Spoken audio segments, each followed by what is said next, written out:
Hi friends, I am Sai Chaitanya. Welcome back to my channel Sai Tech. In this video, I'll be talking about the top 5 disadvantages of having the Realme X7 Pro device. So it is a Realme X7 Pro friends, and I've been using the Realme X7 Pro for the past more than 1 week of usage. And recently I did upload top 5 advantages of the Realme X7 Pro. So in case if you want to know advantages, try to check that video. So this is a video which I'll be talking about the major disadvantages to the minor disadvantages of the Realme X7 Pro, and what are the things are missing in this version as well, and what are the things need to be updated in the next version maybe. So let's get started friends, and in case if you want to know more details about this Realme X7 Pro, so don't forget to check the links in description.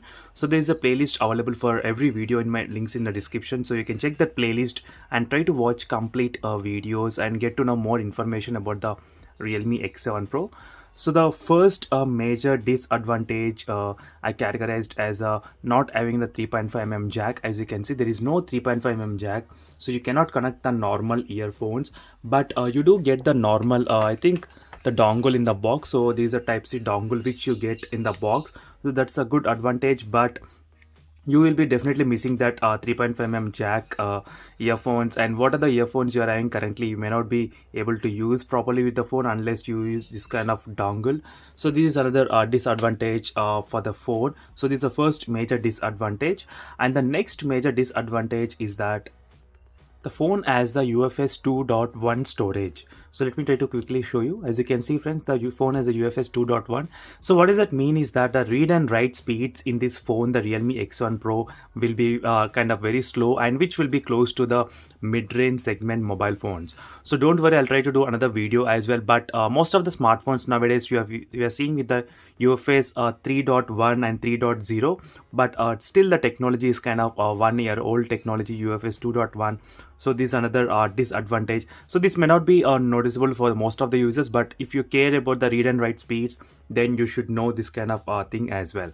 And the final thing, third major drawback I feel about this phone is that having the Dimensity 1000 plus processor, because nowadays we are seeing the premium and mobile phones which are having the Snapdragon 865 processor. So if you consider this Dimensity 1000 plus processor, you will be definitely expecting little bit kind of low performance when you compare with the high end 865 Snapdragon processor. So this is my opinion friends. This opinion can be varied from user to user, but if the Snapdragon 865 as in the Realme X7 Pro, then this will be the perfect mobile phone, the Realme X7 Pro.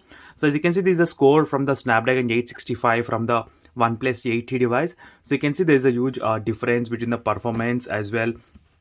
As I said, the Dimensity 1000 plus processor is also kind of good, but not so good as a Snapdragon 865.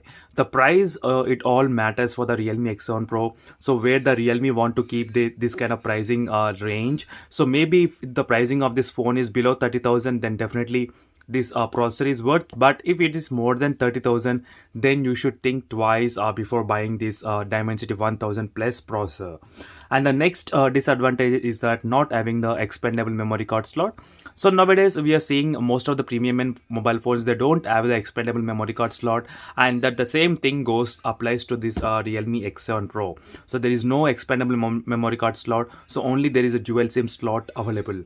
And the another disadvantage is that not having the LED notification light on the top. So these are other minor disadvantages. So few of the users, they do need the micro SD card support, and the same thing with the LED notification light. Only few users, they care about the LED notification light on the physically present on the mobile phone, so that is not present in this Realme X7 Pro.